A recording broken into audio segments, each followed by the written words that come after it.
Hello, this is the Mae B Mindful Podcast, and I am your host, Hannah Mae. I'm a mother of 6, conscious birth instructor and educator, spiritual growth facilitator, and certified hypnotist. This podcast is about inspiring hope, expanding awareness and consciousness in order to revolutionize the way we live and experience our lives. You can expect thought-provoking episodes each week spanning a range of topics, drawing from both my own journey of transformation and healing and working with others. I hope you find this podcast to be informative, refreshing, illuminating, and instrumental in your own soul's evolution and growth. Let's jump right in. Hi, welcome back to the Mae B Mindful Podcast. I'm myself again. This week's episode, I want to talk about spiritual self-care. Yeah, that's really where it's at. Because when this is in balance, everything else can function pretty well. And it will inspire everything else to get right on track where it wants to be. Because I really believe, and I've said it before, that the soul is bigger and it can transcend anything and everything. And I believe we can heal on so many levels when we access this part of ourselves and we grow this part of ourselves. What I want to talk about specifically is the importance of a practice, prayer, meditation. I have and teach a self-hypnosis practice that's really powerful for creating change. And then, of course, there's a conversation that we'll follow up with in another episode around blocks and things that can inhibit us stepping onto this and into this action for ourselves. So I'll just tell you why I think this is important, okay? And so I don't know if anybody's noticed, but the world is fuck crazy. Like, it is batshit crazy outside my door. You know what I mean? You don't have to go very far to come into conflict with lunacy sometimes, right? And these things can affect us. Not to mention, our lives might be crazy, or they might at least feel crazy. There could be a lot of opportunity coming in. There could be disaster happening. There could be conflict happening.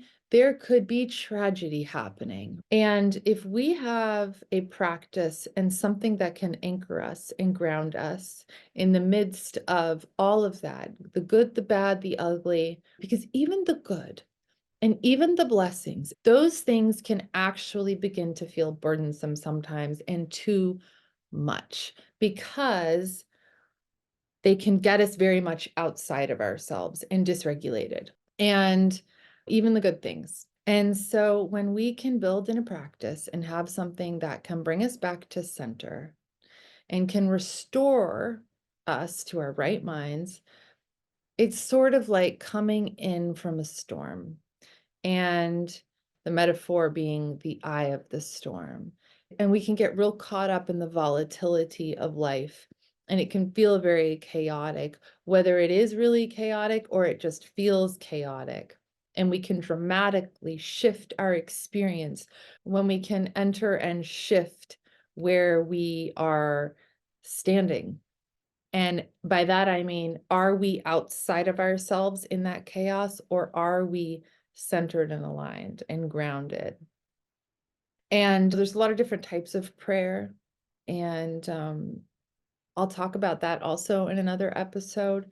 And I just really want to focus on why it's so rewarding and gratifying to be able to do.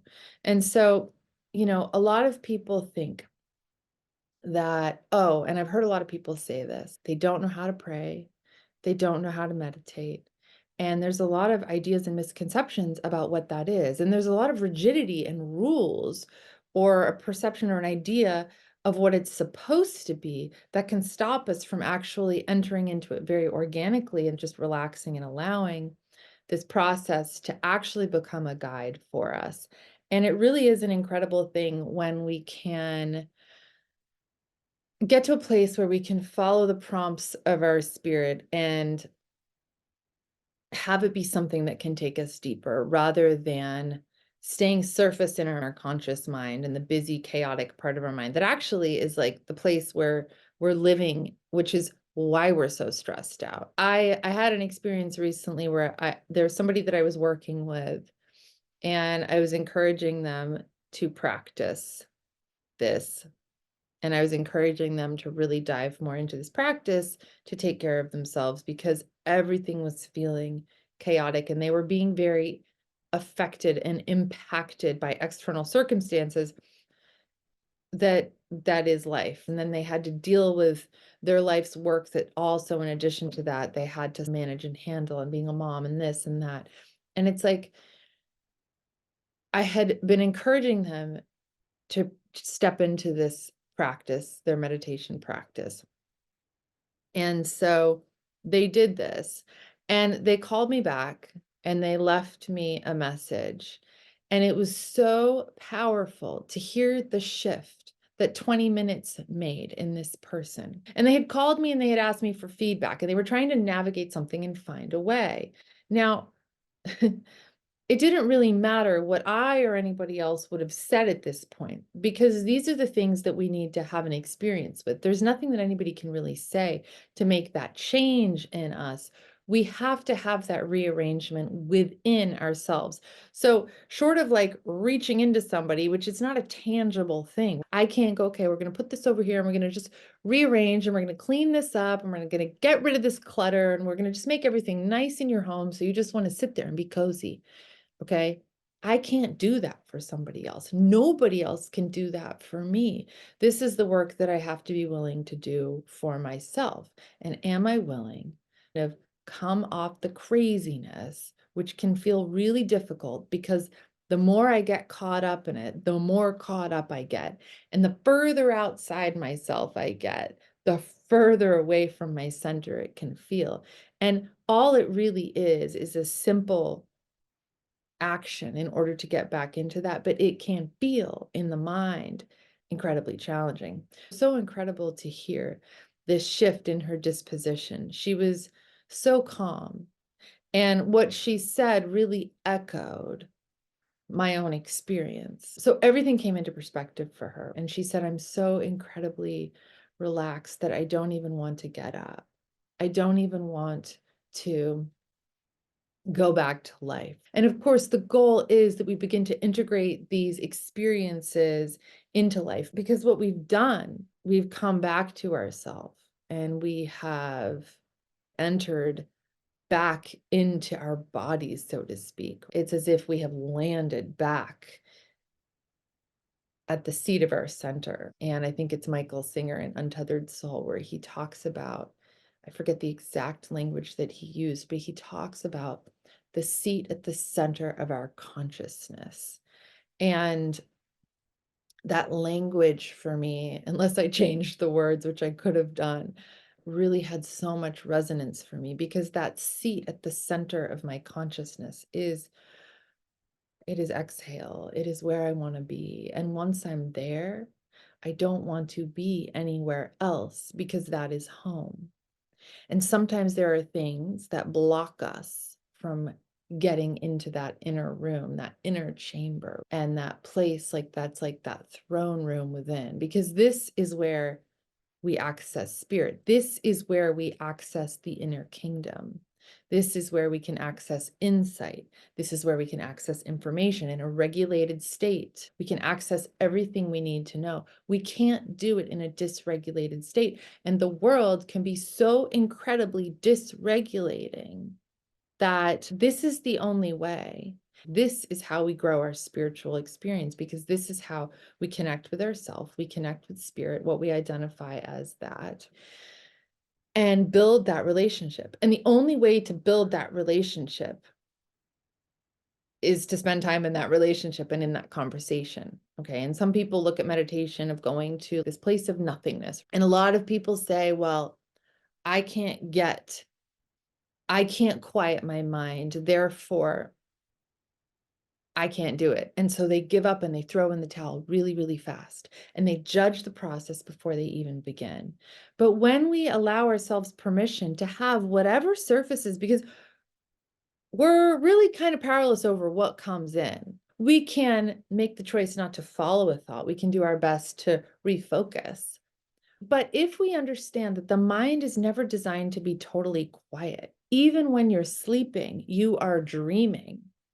Whether you remember it or not, the subconscious is always presenting something. And so the goal of meditation is to quiet the conscious mind and to access the subconscious. And so that is actually when more things will present, which is why I don't know if you've ever experienced this. If you're trying to go to sleep at night and the conscious mind starts to just go, shh, starts to settle down, then these other thoughts that maybe weren't given time to be addressed during the day might all of a sudden start popping up. It's like, hey, what about me? Hey, what about me? Hey, you haven't given time to me. And this stuff can keep us awake. And that's why a lot of people suffer from sleeplessness. And actually, in this practice that I learned, that I teach, self-hypnosis practice, when you do it at night, it affects this pretty dramatically. People who suffered from what they thought was insomnia or sleeplessness, they're actually able to fall asleep very quickly when they do this, because what it is it's actually giving space to and allowing for those things. And so in this practice, you allow for the mind to present whatever it does. And instead of attaching to it and going off on a tangent with it, it's a guided process where you understand that it's okay if things are presenting.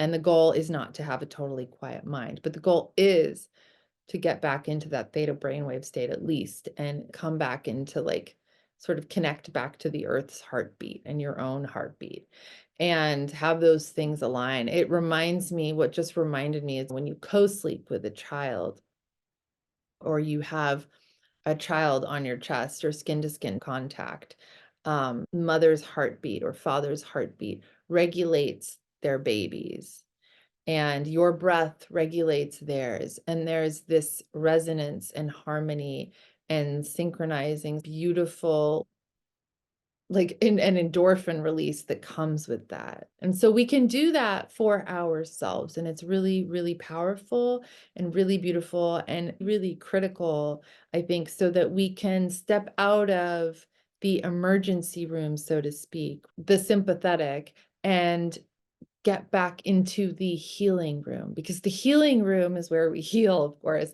The emergency room is not where you want to spend a lot of your time. We should be spending something like 2 to 5%, a very, very small percentage of our time in the emergency room. It's designed for emergencies. So actual real situations that require a fight, flight response, the adrenaline producing events that cause us to need to take some kind of action in order for us to survive a situation, maybe, right? Or properly address the situation in a timely manner.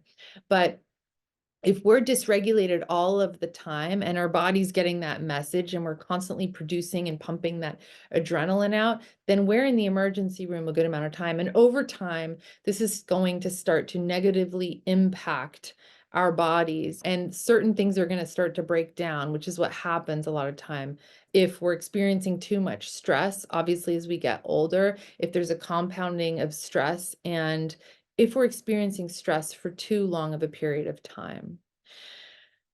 I had this experience recently where I was in Bali and I was having some anxiety around some things, and some things were really weighing on me, and it was all sort of spinning around in my head. And I was like, I need to just go ground. I need to get back into a calm spot. So I decided to go for this incredible walk down this hill that was built into the jungle, like the cliff that walked down to this river, and there were these healing pools. They're absolutely gorgeous. And I went down there and nobody was down there. And I went down there and I just was like, I'm just going to take a minute and do my meditation. And actually, I practiced some of my self-hypnosis. There are these recognitions that I repeat, and I'm used to going very deep into trance when I can do this because it's a practice and I've built it in. So it's like muscle memory for me. And usually takes like a good like 20 minutes. But I'll tell you, once I get to maybe that 15-minute mark, maybe it happens a lot sooner. Time distortion is a thing. And I could easily sit there for 40 minutes, an hour, And that's not something that at the beginning of this practice I ever thought would be possible for me, because I was like, "Bleh," like a crazy ass chicken with its head cut off, running everywhere. My parents, when I was a teenager, were like, "We're genuinely concerned about you because you just run out and then you run in. And like, where are you going?" And I was like, "I'm busy." But actually, I didn't have anything like I had to go do. It was just everything was an emergency. And I was constantly running on this adrenaline and anxiety. And that's how I was wired and operating for a good period of time. So you see why I needed to develop this practice. And that had some really negative repercussions, because when you're in that place and you become dysregulated, it's like a self-perpetuating storm that just keeps building and building. It's like a hurricane before it makes landfall, and like ultimately creates devastation. And so it was like this process of one devastating thing after another, but it was all as a result of being totally dysregulated and not knowing or having the tools to really just calm down, decompress, and come back into myself, you know? And now most people will say to me, like, "Wow, you're a very calm person. Wow, you're so calm. You're so this." And I'm like, if only you knew. And what I have to do in order to stay calm. I have to, because otherwise I'm wired too extreme and I don't like that swing. So this for me has been really profound, and I've had a lot of insight and things come through. This is where I get my insight and where I have these epiphanies and where I come to these deeper understandings about myself, or if I need to see something differently, it's in this very regulated, prayerful, or meditative state where I'm open, where I'm seeking, and where my mind can be still enough to where I can hear. Because it's one thing to pray, and this is how I used to pray. I used to be like, "Ah, please, please, please, please," and then I'd run away. Or I'd ask a question. There was a lot of desperation in it, and I had a lot of needs, right? A lot of unresolved, unmet needs, and I was like, "Okay, what do I do? I'll pray about it." And so I didn't think that my prayers were being answered, and the thing is they weren't really yielding the results that they could have been, because that's exactly what I was doing, is as I was it's being like, "I need this, and now I'm gonna run away before I can even get an answer."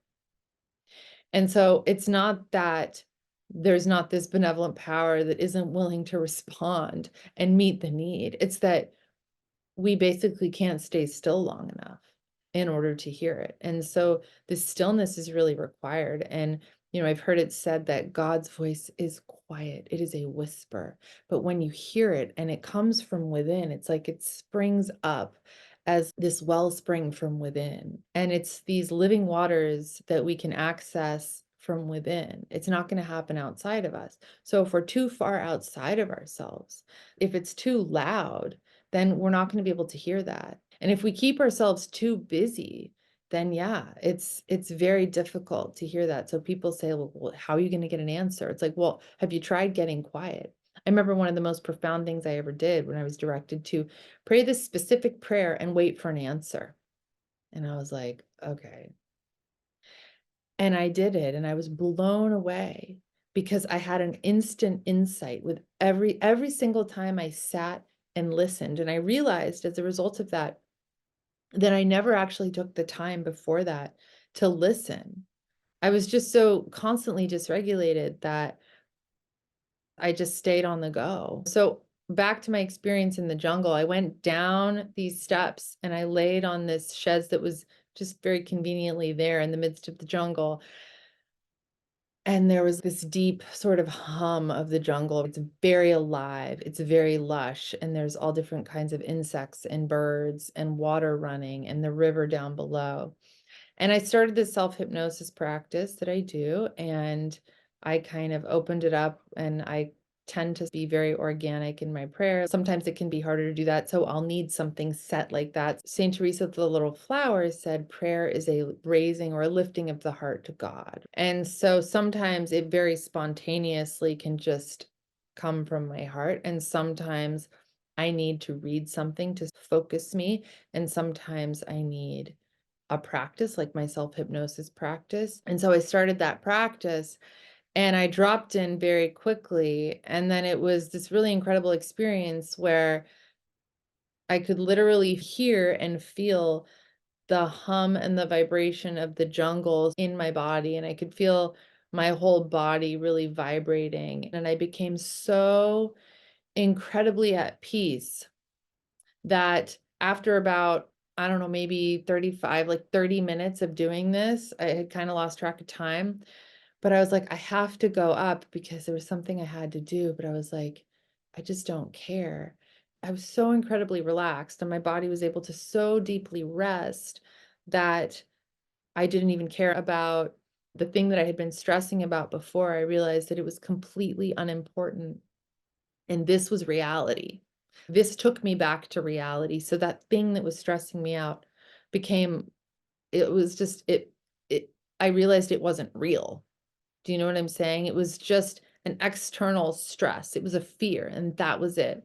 And so this completely calmed and neutralized that fear for me and put me back in my body. But the goal is really to integrate this and start to practice bringing this in into our life and to practice this enough every day to where it becomes easier and easier to access. And it just becomes this part of our spiritual musculature, so to speak, where it's like this spiritual muscle memory where the more experience that we have with this and the deeper we go with this, the more we can easily access it no matter where we are. And maybe we have certain anchoring techniques that we can bring in to reinforce that in our bodies and bring us right back to that. So there's so much to say on this around um our concept of higher power, like how, do you have to be spiritual to do this? I think it's a pretty spiritual thing in essence, in practice, but everybody's at a different place with this. But the biggest thing really to get past are the thoughts and the blocks and the obstacles in our mind. And those are going to be different for everybody based on their circumstances and based on their beliefs and based on their own perceptions and conceptions of what that means to them and what it is that they're accessing. And naturally, there's things that when we do that, we are going to attune to in our own bodies. And sometimes that often, or maybe always, that can, just gonna say, throw it out there always, it's gonna bring things up for us to address and look at. And there's always some work in that, but this is the spiritual experience. That is the journey. And another reason why it needs to be a consistent thing is once we start to have a spiritual experience, I don't know if this has ever happened to you where you've had a really powerful experience, but then it sort of like fizzles out and you're like, where did that go? And you want to recapture that. The spiritual experience is and is designed to be progressive. Once you step onto that path, you have to stay on that path if you want to continue to grow. And I had this epiphany where I was like, my effort has to continue. Once you start to make a certain amount of effort, you can't stop making that effort or we digress because we are human, because we have these minds that are oftentimes, and our bodies and our human ways are, it's just very opposite to the spiritual experience. And so which one do we want to go with? Do we want to go with what the body wants? And of course, there's balance in this, but we kind of have to choose a path. And I have found that the more I practice and grow in this stuff, the more almost it's required of me to continue to practice and grow. It's kind of like in a yoga practice, you will get strong, but it means that you can do more. And the sky is the limit, really, with what you can do. And you can always get stronger and you can always expand your understanding of a concept or of a move or continue to grow that. I know somebody that used to say there's no ceiling on spiritual growth, which is a pretty incredible thing because in that way, when we access spirit, that means we're unlimited because the essence of spirit is that it is unlimited. And our bodies and in the human experience, we are very limited. We are finite. Our understanding is finite. So to be able to access this deeper wisdom that we can really only do within and really only solve these problems here, sometimes nobody else has the answer. Sometimes we need to reach out and get support and get feedback and help us figure something out. And we need somebody's direction or inspiration, or somebody can give us an answer that can really help us. But I have found that there are certain things and times in life where there's nothing anybody can do or say to help me solve a problem, that I have to be able to have an experience with in order to overcome. I really welcome any feedback, questions, thoughts. Until next time, soul seekers, I love you guys. Bye. Thank you for tuning in to the Mae B Mindful Podcast. If you enjoyed today's episode, don't forget to subscribe and leave us a review. Your feedback helps us grow and improve. For more information, resources, and exclusive content, visit our website at maybemindful.com, or go ahead and follow us over on Instagram at Mae B Mindful. If you enjoyed this week's episode, please give me a follow, screenshot the episode, and go ahead and tag me until next week when I bring you another thought-provoking and inspiring topic. Until then,